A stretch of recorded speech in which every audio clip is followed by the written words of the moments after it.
أنت الرحمن يا الله، أنت الرحيم يا الله، أنت السلام يا الله، أنت العزيز يا الله، أنت القدوس يا الله، أنت الجبار يا الله. ولله الأسماء الحسنى فادعوه بها.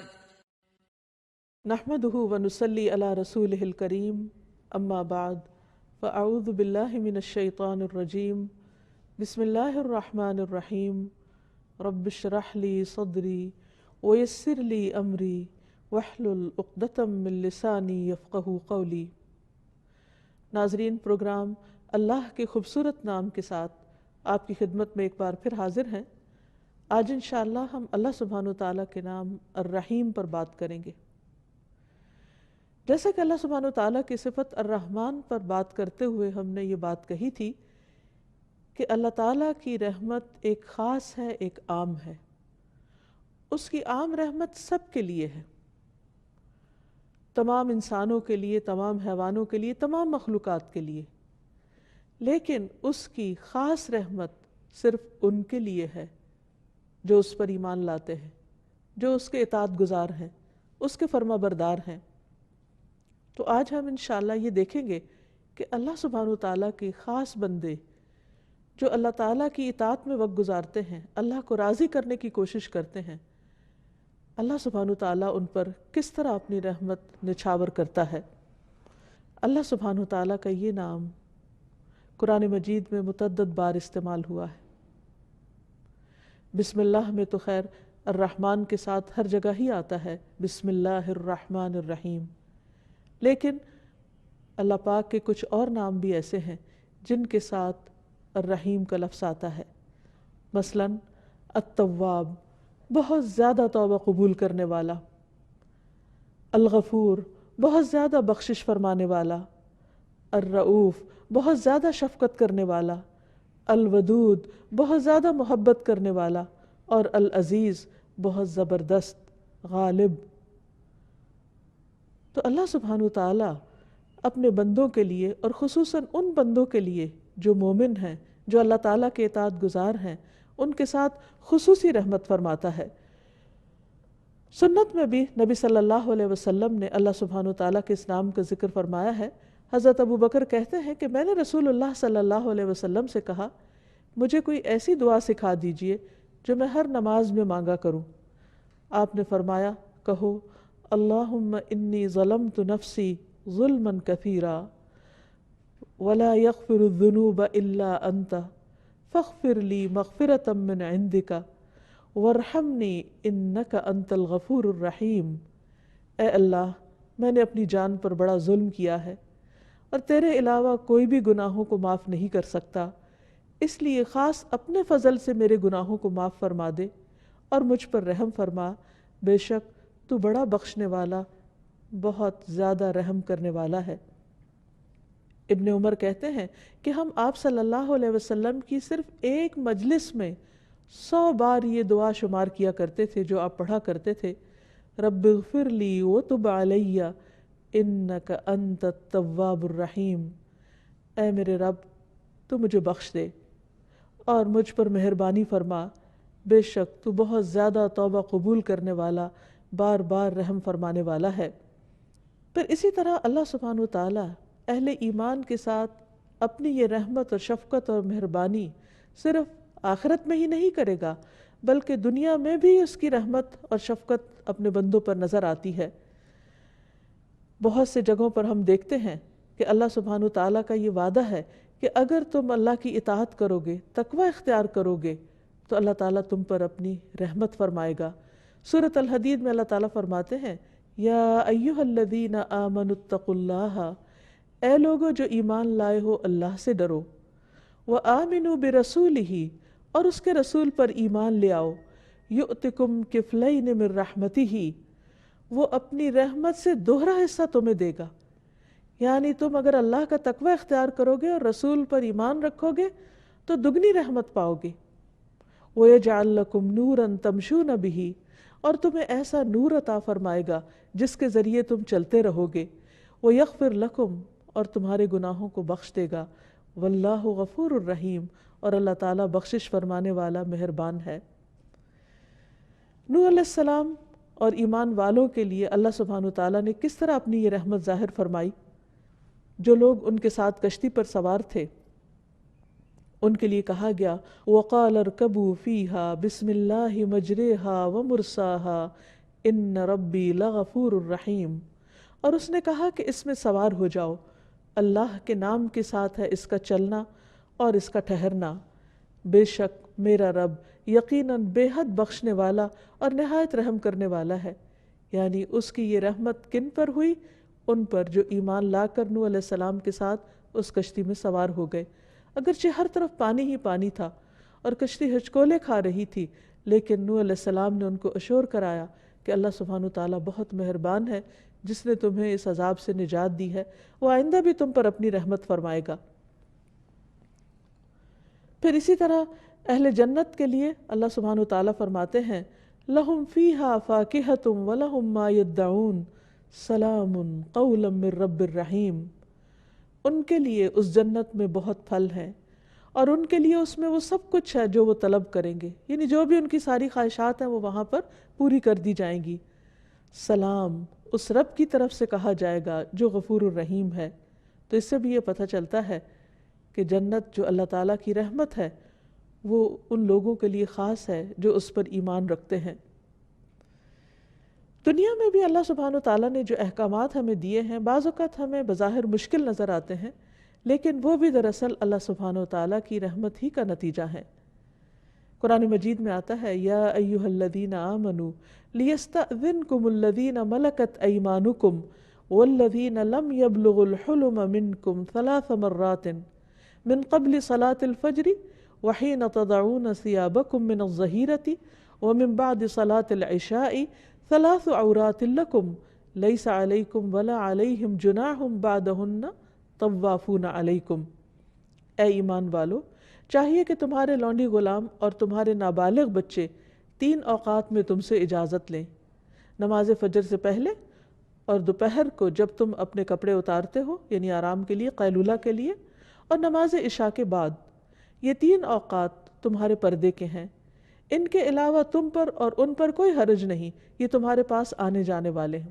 یہ گھریلو زندگی کے اندر کے احکامات ہیں جو اللہ سبحانہ وتعالیٰ نے دیے ہیں۔ اس میں بظاہر ایک رکاوٹ نظر آتی ہے، لیکن ابن عباس کہتے ہیں بلا شبہ اللہ عز و جل حلیم ہے اور مومنوں پر بہت رحم فرمانے والا ہے، اور وہ پردے کو پسند کرتا ہے، کیونکہ اس دور میں گھروں میں باقاعدہ دروازے نہیں ہوتے تھے اور پردے اور کپڑے کے پردے وغیرہ ہوتے تھے، تو بعض اوقات کوئی خادم آتا، بچہ یا کوئی بچی آ جاتی اور مرد اپنی بیوی کے ساتھ ہوتا تو اللہ تعالیٰ نے انہیں پردے کے ان اوقات میں اجازت لینے کا حکم دیا۔ تو اللہ تعالیٰ کا یہ حکم مومنوں کے لیے اس کی رحمت کا باعث تھا، یعنی رحمت کی وجہ سے اس نے عطا کیا۔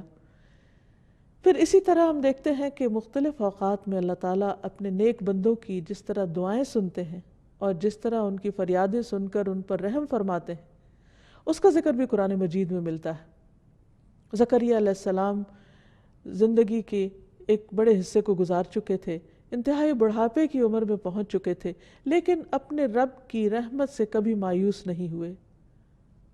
وہ کہتے ہیں لم اکن بدعائک رب شقیہ، اللہ تجھ سے دعا مانگ کر تو میں کبھی بدبخت رہا ہی نہیں، میری دعا تو ہمیشہ سنی گئی، میں کیسے تجھ سے مایوس ہو سکتا ہوں۔ اسی لیے سورۃ مریم میں آتا ہے ذکر رحمت ربک عبدہ زکریا اذ نادى ربه نداء خفيا قال رب انی وهن العظم منی واشتعل الرأس شیبا ولم اکن بدعائک رب شقیا۔ رب کی اپنے بندے زکریا پر رحمت کا ذکر ہے جب اس نے اپنے پروردگار کو چپ کے پکارا اور کہا اے میرے رب، یقیناً میں ہوں کہ میری ہڈیاں کمزور ہو گئیں اور سر بڑھاپے سے شعلے مارنے لگا، یعنی بالکل سفید ہو چکا ہے، اور اے میرے رب میں تجھے پکارنے میں کبھی بھی محروم نہیں ہوا، یعنی تو نے ہمیشہ مجھ پر رحمت کی۔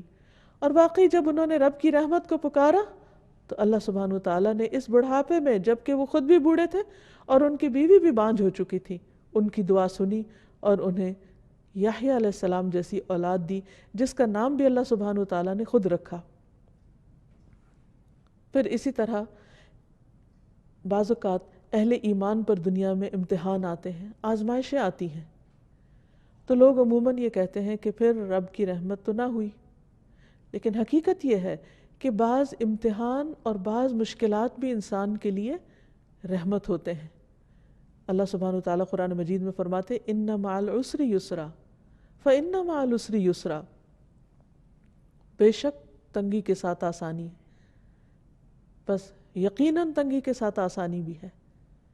یعنی اگر کبھی ایمان کے باوجود، نیک کام کرنے کے باوجود، دعاؤں کے باوجود حالات مشکل ہوں، زندگی میں تکلیف ہو، پریشانی ہو، تو بھی کبھی یہ نہیں سوچنا چاہیے کہ ہمارا رب ہم سے ناراض ہے، یا وہ دعا نہیں سنتا، یا اس سے کسی بھی قسم کا ایسا کوئی گلہ شکوہ نہ ہو، کیونکہ کسی بھی چیز میں تاخیر یہ بھی اللہ کے اذن سے ہوتی۔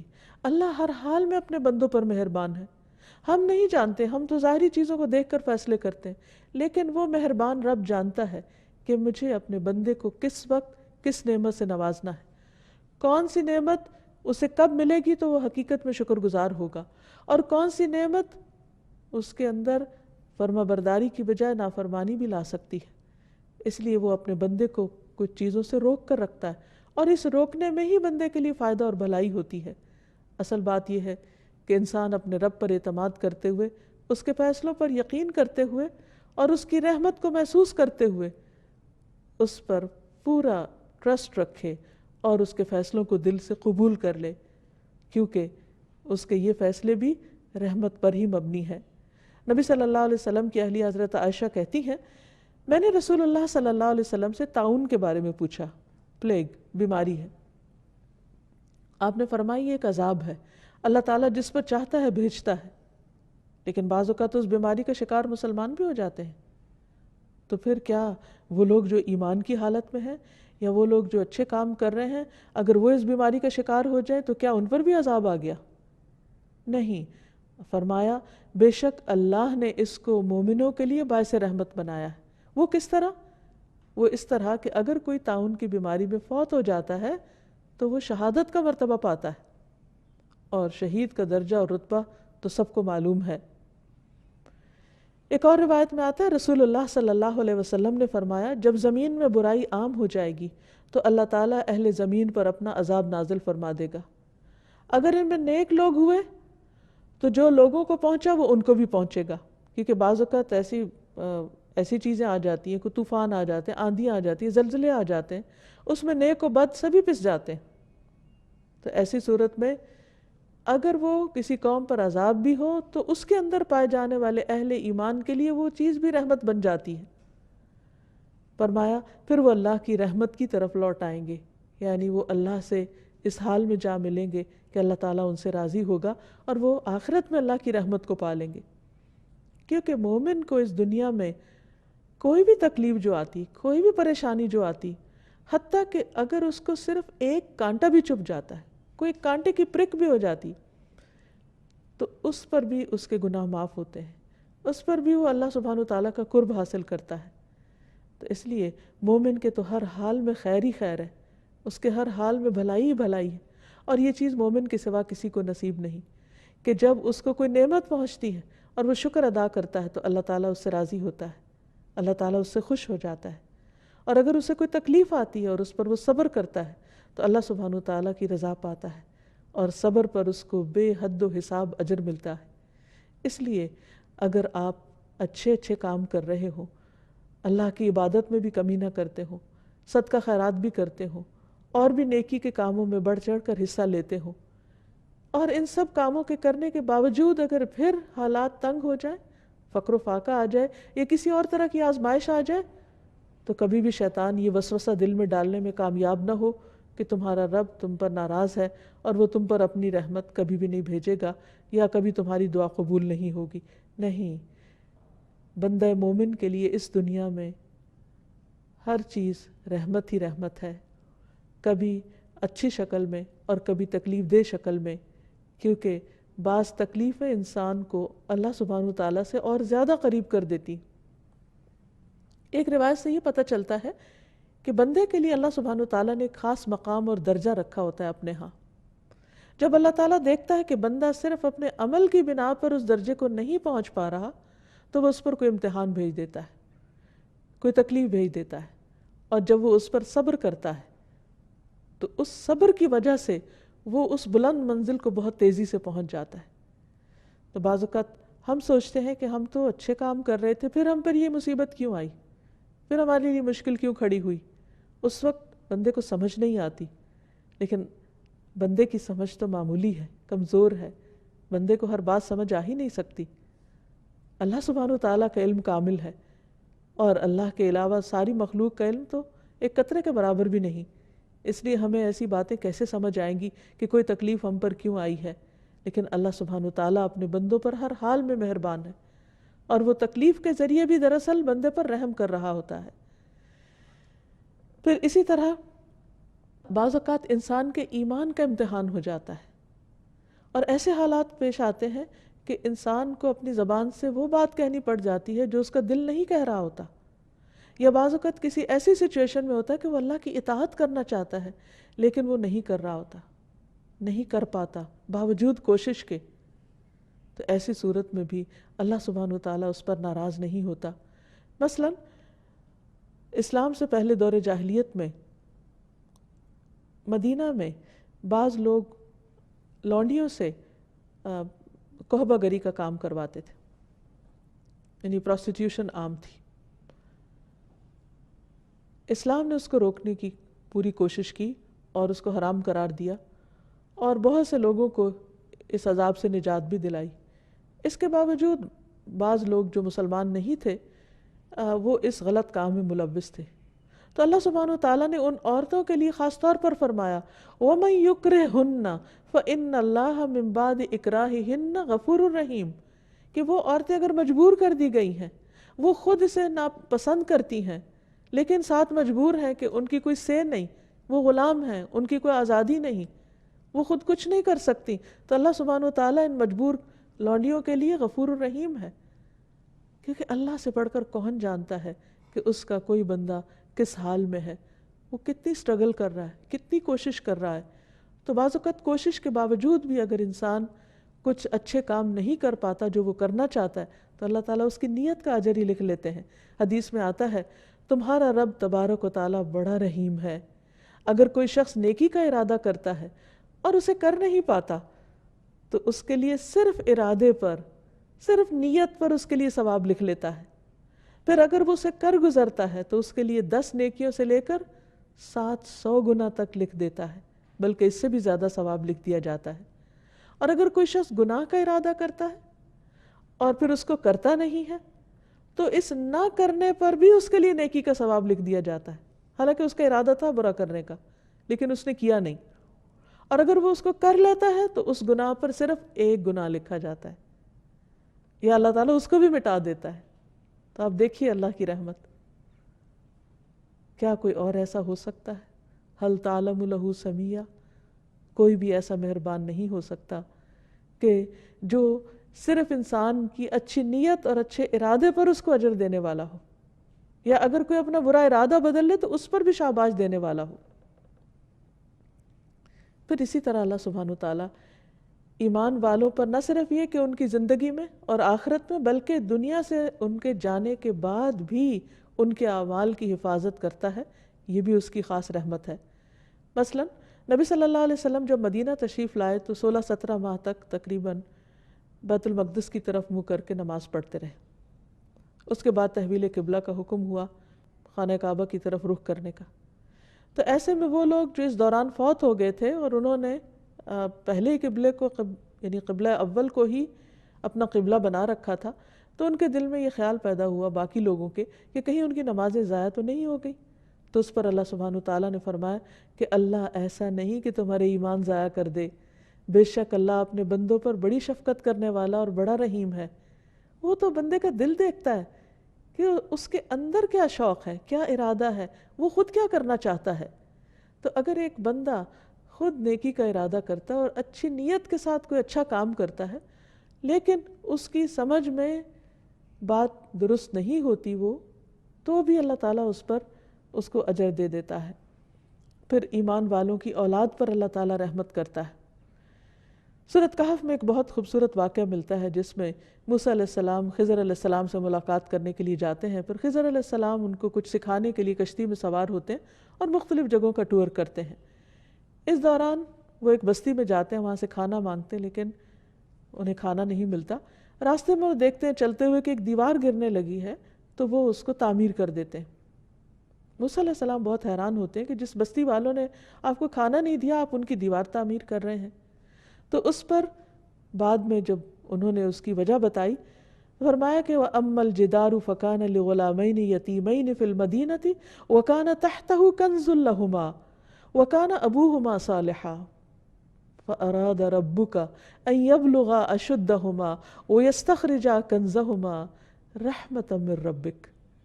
اور رہی دیوار تو وہ شہر میں 2 یتیم لڑکوں کی تھی اور اس کے نیچے ان دونوں کے لیے ایک خزانہ دفن تھا جو ان کا باپ ان کے لیے چھوڑ گیا تھا، اور ان کا باپ نیک آدمی تھا۔ وہ نیک آدمی دنیا سے چلا گیا، بچے چھوٹے ہیں، کوئی ان کی حفاظت کرنے والا نہیں۔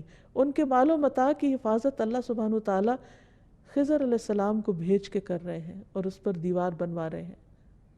اور اس موقع پر جب ان کو انٹرٹین ہی نہیں کیا گیا، لیکن پھر بھی اللہ نے ان کے دل میں یہ خیال ڈالا، اور اس کی وجہ کیا تھی کہ تیرے رب نے چاہا کہ یہ بچے اپنی جوانی کو پہنچ جائیں اور اپنا خزانہ نکال لیں تیرے رب کی طرف سے رحمت کرتے ہوئے۔ رحمۃ من ربک، یہ ہے رب کی رحمت کہ بعض اوقات اللہ سبحانہ وتعالیٰ وہاں سے ہماری حفاظت کر رہا ہوتا ہے کہ ہم خود بھی نہیں جانتے، ہمیں پتہ بھی نہیں ہوتا۔ اور اسی طرح آخرت میں بھی اللہ سبحانہ وتعالیٰ اپنے خاص بندوں کے چہروں کو روشن کر دیں گے اور انہیں اپنی رحمت میں لے لیں گے۔ جس طرح دنیا میں ان کی حفاظت کرتے رہے، آخرت کے عذاب اور آخرت کی پریشانیوں سے بچا کر ان کو اپنی خاص مہربانی اور اپنی رحمت میں جگہ عطا فرمائیں گے۔ اللہ سبحانہ وتعالیٰ نے ان یتیم بچوں کے مال کی حفاظت کی اپنی خاص رحمت کی وجہ سے۔ اور یہاں یہ بھی یاد رہے کہ جب اللہ تعالیٰ کسی پر رحمت کرنا چاہتا ہے، اپنا فضل فرمانا چاہتا ہے، تو کوئی اس کو روک نہیں سکتا۔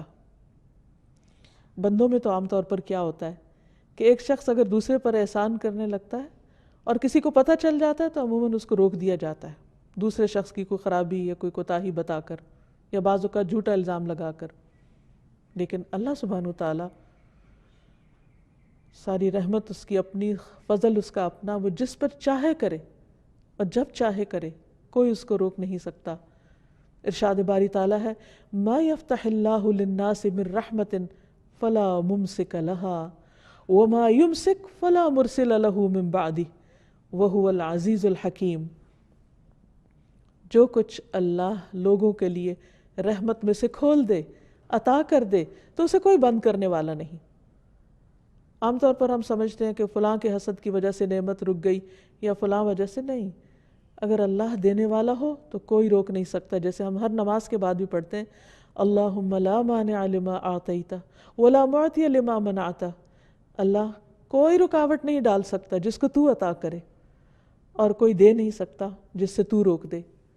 تو یہاں بھی کیا فرمایا کہ جو کچھ اللہ لوگوں کے لیے رحمت میں سے کھول دے تو اسے کوئی بند کرنے والا نہیں، اور جو بند کر دے تو اس کے بعد اسے کوئی کھولنے والا نہیں۔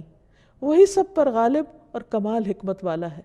اس لیے ہمیشہ ہمیں اللہ کا فضل مانگتے رہنا چاہیے، اس کی رحمت کو پکارتے رہنا چاہیے۔ نبی صلی اللہ علیہ وسلم مشکل حالات میں یا حی یا قیوم برحمتک استغیث پڑھا کرتے تھے۔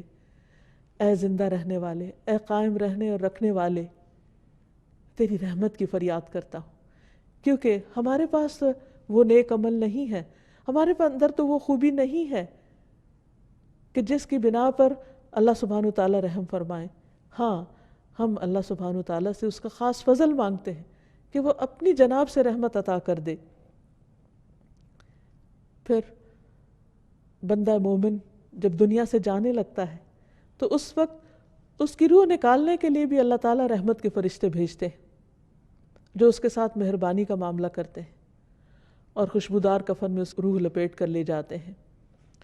تو آئیے یہاں ہم دیکھتے ہیں کہ اللہ سبحانہ وتعالیٰ کی رحمت پانے کے اسباب کیا ہیں، ہمیں کیا کرنا چاہیے کہ اللہ سبحانہ وتعالیٰ ہم پر اپنی رحمت فرمائے۔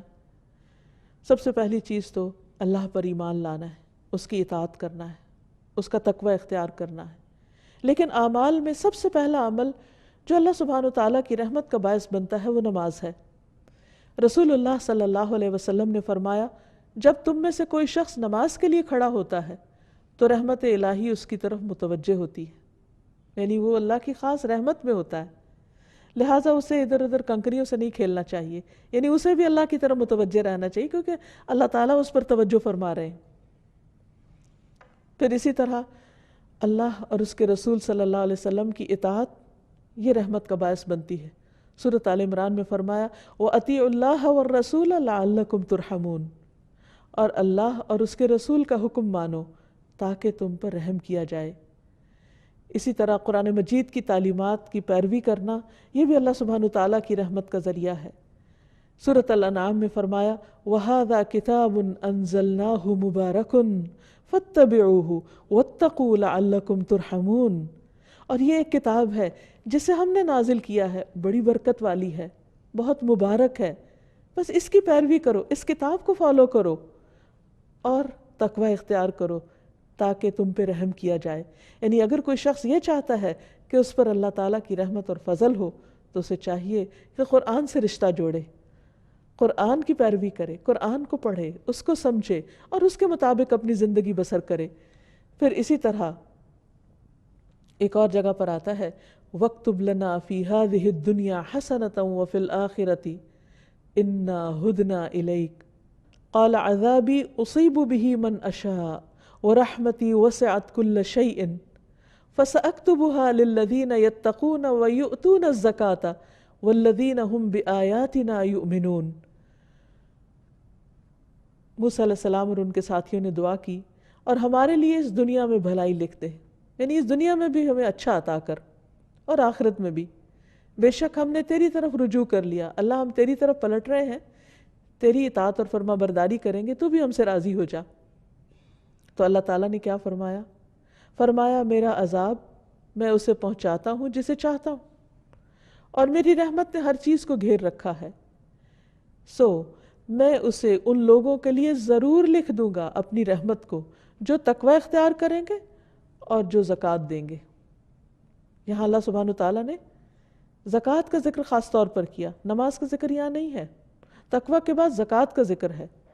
نماز کا ذکر نبی صلی اللہ علیہ وسلم کی حدیث میں ہے کہ نماز کی حالت میں اللہ کی رحمت متوجہ ہوتی ہے، اور یہاں پر اللہ تعالیٰ کا وعدہ ہے کہ جو زکوٰۃ دیں گے ان کے لیے میں لازماً اپنی رحمت لکھ دوں گا، اور ان کے لیے جو ہماری آیات پر ایمان رکھتے ہیں، یعنی قرآن مجید پر کسی قسم کا شک نہیں ہونا چاہیے انسان کو۔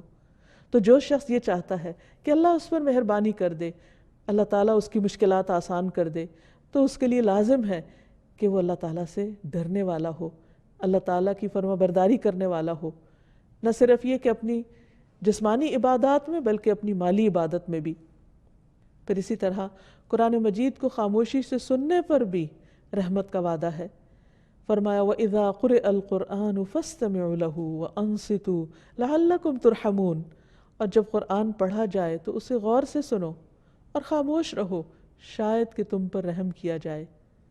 یعنی قرآن مجید اتنی معزز کتاب ہے، اللہ تعالیٰ کا کلام ہے، اللہ تعالیٰ کا فرمان ہے، لہٰذا جو اس پر توجہ کرے گا، جو اس کو امپورٹنس دے گا، وہ بھی اللہ سبحانہ تعالیٰ کی خاص رحمت میں ہوگا۔ پھر اسی طرح استغفار یعنی اپنے گناہوں کی معافی مانگنا۔ اللہ تعالیٰ فرماتے ہیں لولا تستغفرون اللہ لعلکم ترحمون۔ سورۃ النمل میں فرمایا صالح علیہ السلام نے اپنی قوم سے کہا تم اللہ سے بخشش کیوں نہیں طلب کرتے، یعنی گناہ ہو چکے، زیادتیاں ہو چکی، تو پلٹ آؤ، استغفار کر لو تاکہ تم پر رحم کیا جائے۔ یعنی اگر کوئی شخص یہ سمجھتا ہے کہ اس سے بہت گناہ ہو گئے ہیں اور وہ اللہ کی رحمت سے اب محروم ہے، تو یہ سوچنے کے بجائے اسے فوراً پلٹ آنا چاہیے، گناہوں کو چھوڑ دینا چاہیے اور اللہ تعالیٰ سے معافی مانگتے ہوئے اللہ کی رحمت کو پکارنا چاہیے۔ ایک اور جگہ پر آتا ہے سورۃ النساء میں وَمَن يَعْمَلْ سُوءًا أَوْ يَظْلِمْ نَفْسَهُ ثُمَّ يَسْتَغْفِرِ اللَّهَ يَجِدِ اللَّهَ غَفُورًا رَحِيمًا، اور جو بھی کوئی برا کام کرے یا اپنی جان پر ظلم کرے پھر اللہ سے بخشش مانگے، وہ اللہ کو بے حد بخشنے والا نہایت رحیم پائے گا۔ یعنی جس سے بھی برائی ہو جائے، جس سے بھی کوئی غلطی ہو جائے، چھوٹی ہو یا بڑی ہو، اپنی جان پہ کوئی ظلم ہو جائے، خود کے ساتھ زیادتی ہو جائے، اور پھر توبہ کر لے تو اللہ تعالیٰ توبہ قبول کر لے گا۔ جیسے آدم علیہ السلام نے جب وہ بھول کر اس درخت کا پھل کھا بیٹھے اور ان سے جنت کے لباس اتروا لیے گئے، تو اللہ سبحانہ تعالیٰ سے جب انہوں نے معافی مانگنا چاہی تو اللہ تعالیٰ نے رحمت فرماتے ہوئے خود ان کو کلمات سکھا دیے کہ کن الفاظ میں تم مجھ سے دعا کرو تو میں تمہاری دعا قبول کروں گا۔ تو انہوں نے کیا کہا؟ ربنا ظلمنا انفسنا وَإِن لَّمْ تَغْفِرْ لَنَا وَتَرْحَمْنَا لَنَكُونَنَّ مِنَ الْخَاسِرِينَ۔ اے ہمارے رب، ہم نے اپنی جانوں پر ظلم کیا، اگر تو نے ہمیں بخشا نہیں اور تو نے ہم پر رحم نہیں کیا تو ہم ضرور نقصان اٹھا جائیں گے۔ تو اللہ سبحانہ تعالیٰ نے ان کو بخش دیا۔ تو یہی سبق ہمارے لیے، آدم کی اولاد کے لیے بھی یہی راہ ہے کہ گناہ ہو جائے تو فوراً پلٹ آؤ، اللہ سے معافی مانگ لو، اور اللہ تعالیٰ التواب الرحیم ہے۔ ایک اور جگہ پر آتا ہے سورۃ الانعام میں، وَإِذَا جَاءَكَ الَّذِينَ يُؤْمِنُونَ بِآيَاتِنَا فَقُلْ سَلَامٌ عَلَيْكُمْ كَتَبَ رَبُّكُمْ عَلَى نَفْسِهِ الرَّحْمَةَ أَنَّهُ مَنْ عَمِلَ مِنْكُمْ سُوءًا بِجَهَالَةٍ ثُمَّ تَابَ مِنْ بَعْدِهِ وَأَصْلَحَ فَأَنَّهُ غَفُورٌ رَحِيمٌ۔ اور جب تیرے پاس وہ لوگ آئیں جو ہماری آیات پر ایمان رکھتے ہیں، یعنی اہل ایمان، تو آپ کہیے کہ سلام ہو تم پر، تمہارے رب نے رحم کرنا اپنے اوپر لازم کر رکھا ہے، کہ بے شک حقیقت یہ ہے کہ تم میں سے جو شخص جہالت سے کوئی برائی کر لے، لا علمی سے، پھر اس کے بعد توبہ کر لے اور اصلاح کر لے، تو یقیناً وہ بے حد بخشنے والا، نہایت رحم فرمانے والا ہے۔ تو اس سے پتہ چلتا ہے کہ اللہ سبحانہ تعالیٰ کی رحمت ان لوگوں کے لیے ہے جو توبہ کرتے ہیں۔ پھر اسی طرح اللہ کا ذکر اللہ کی رحمت کا سبب بنتا ہے۔ حضرت یسیرہ جو مہاجر صحابیات میں سے تھی، ان سے مروی ہے کہ نبی صلی اللہ علیہ وسلم نے ہم سے فرمایا، اے مسلمان عورتوں، اپنے اوپر لا الہ الا اللہ، سبحان اللہ اور اللہ کی پاکی بیان کرنا لازم کر لو، غافل نہ رہا کرو کہ رحمت الہی کو فراموش کر دو، یعنی ذکر سے غفلت رحمت سے دوری کی علامت ہے، اور جو ہی انسان اللہ کا ذکر کرنے لگتا ہے تو اللہ تعالیٰ کی رحمت اس کی طرف متوجہ ہو جاتی ہے۔ اور ان تسبیحات کو انگلیوں پر شمار کرو، یعنی انگلیوں پر گنا کرو اس ذکر کی تسبیح کو، کیونکہ قیامت کے دن ان سے بھی پوچھ گچھ ہوگی، ہاتھوں سے بھی سوال کیا جائے گا کہ کس کام میں لگے رہے، اور انہیں بولنے کی قوت دی جائے گی۔ تو جب یہ بولیں گے تو کیا بولیں گے؟ جو تسبیحات ان پہ پڑی ہوگی وہ بول کے انسان کے حق میں گواہی دیں گے۔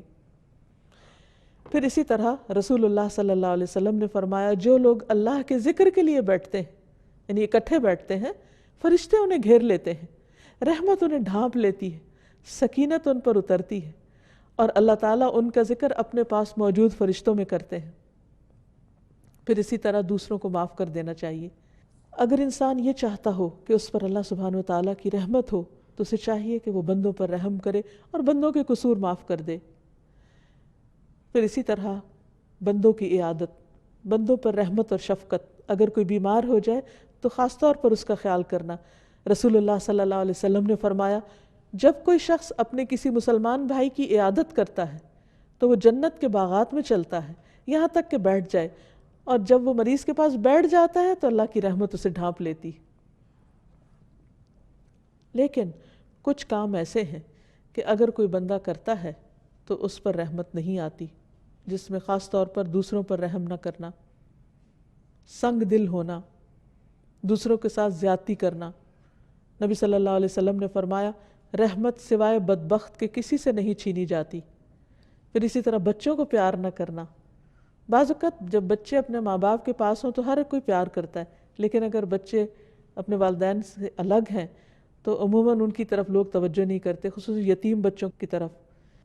پھر اسی طرح اللہ سبحانہ وتعالیٰ کی اس صفت کے ساتھ دعائیں بھی مانگنی چاہیے، جیسے ابراہیم علیہ السلام اور اسماعیل علیہ السلام کی دعا ہے، ربنا وجعلنا مسلمین لک ومن ذریتنا امۃ مسلمۃ لک وارنا مناسکنا وتب علینا انک انت التواب الرحیم۔ اے ہمارے رب، اور ہمیں اپنے لیے فرما بردار بنا، اور ہماری اولاد میں سے بھی ایک امت اپنے لیے فرما بردار پیدا کر، اور ہمیں عبادت کے طریقے سکھا، اور ہماری توبہ قبول فرما، کیونکہ تو بہت زیادہ توبہ قبول کرنے والا مہربان ہے۔ اسی طرح موسیٰ علیہ السلام نے بھی اللہ کی صفت رحمت کے ساتھ دعا کی. اسی طرح اگر میت کے لیے دعا کی جائے تو اس نام کے وسیلے سے دعا کی جائے تو اللہ تعالیٰ انشاءاللہ اس پر بھی رحم فرمائیں گے. جیسے آتا ہے فاغفر لہ وارحمہ انک انت الغفور الرحیم. پھر اسی طرح جب بارش ہو تو اس وقت بھی دعا قبول ہوتی ہے، اس وقت بھی اللہ کی خاص رحمت مانگنی چاہیے. مسجد میں داخل ہوتے وقت رحمت مانگنی چاہیے. اللہم افتح لی ابواب رحمتک، اے اللہ میرے لیے اپنی رحمت کے دروازے کھول دے. پھر صرف اپنے لیے نہیں دوسروں کے لیے بھی رحمت کی دعا کرنی چاہیے.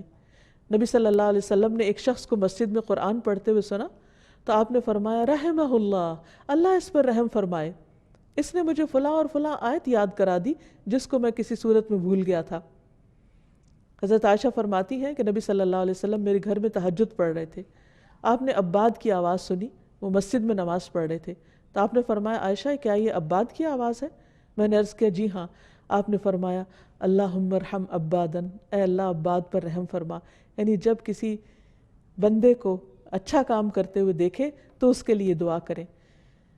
اب سوال یہ پیدا ہوتا ہے کہ اللہ سبحانہ وتعالیٰ تو الرحیم ہے ہی، اس صفت کو جاننے کے بعد ہم پر کیا لازم ہوتا ہے، ہمیں کیا کرنا چاہیے؟ تو پہلی چیز یہ کہ ہمیں اللہ سبحانہ وتعالیٰ کی رحمت کو مختلف چیزوں کے اندر محسوس کرنا چاہیے. ہمیں اللہ کی رحمت سے مایوس نہیں ہونا چاہیے. ہمیں دوسرے بندوں کے لیے مہربان ہو جانا چاہیے. سنگ دلی، شقاوت اور بدبختی کی بجائے دلوں کی رحمت اور شفقت اور محبت سے اللہ سبحانہ وتعالیٰ کے سامنے حاضر ہونا چاہیے. سب لوگوں کے لیے رحیم ہونا چاہیے. نبی صلی اللہ علیہ وسلم نے فرمایا یہ نہیں کہ صرف اپنے دوست کے حق میں رحم دل بن جاؤ، بلکہ تمام لوگوں پر رحم کرنا ہوگا. نبی صلی اللہ علیہ وسلم نے خود کو فرمایا کہ انا نبی الرحمہ، میں نبی رحمت ہوں. اللہ تعالیٰ آپ کے بارے میں فرماتے وما ارسلناک الا رحمۃ للعالمین، ہم نے آپ کو جہان والوں کے لیے رحمت بنا کر بھیجا. اور یہ ایک بہت بڑی حقیقت ہے کہ آپ کے اندر دوسروں کے لیے بہت شفقت تھی اور کسی کا بھی تکلیف میں پڑنا آپ کو بہت ناگوار ہوتا تھا. اور یہی دراصل رحمت ہے کہ انسان کسی اور کی تکلیف پر خوش نہ ہو بلکہ کسی کی تکلیف پر اس کے لیے اور زیادہ نرمی کر دے. نبی صلی اللہ علیہ وسلم نے فرمایا جنتی لوگ 3 قسم کے ہیں. حکومت کے ساتھ انصاف کرنے والے، یعنی اگر ان کو اقتدار ملے تو اس میں انصاف کا رویہ اختیار کرنے والے، صدقہ خیرات کرنے والے. توفیق عطا کیے ہوئے وہ آدمی جو اپنے تمام رشتہ داروں اور مسلمانوں کے لیے رحیم اور نرم دل ہو. وہ آدمی کہ جو پاک دامن پاکیزہ خلق والا ہو اور عیالدار بھی ہو لیکن کسی کے سامنے ہاتھ نہ پھیلائے. تو اللہ تعالیٰ سے دعا ہے کہ وہ ہم پر رحمت فرمائے اور ہمارے دلوں میں اپنی مخلوق کے لیے رحم ڈال دے. وآخر دعوانا ان الحمد للہ رب العالمین. سبحانک اللہم وبحمدک اشہد ان لا الہ الا انت استغفرک واتوب الیک. يا الله أنت الحسيب يا الله أنت الشافي يا الله أنت المبين يا الله أنت الوكيل يا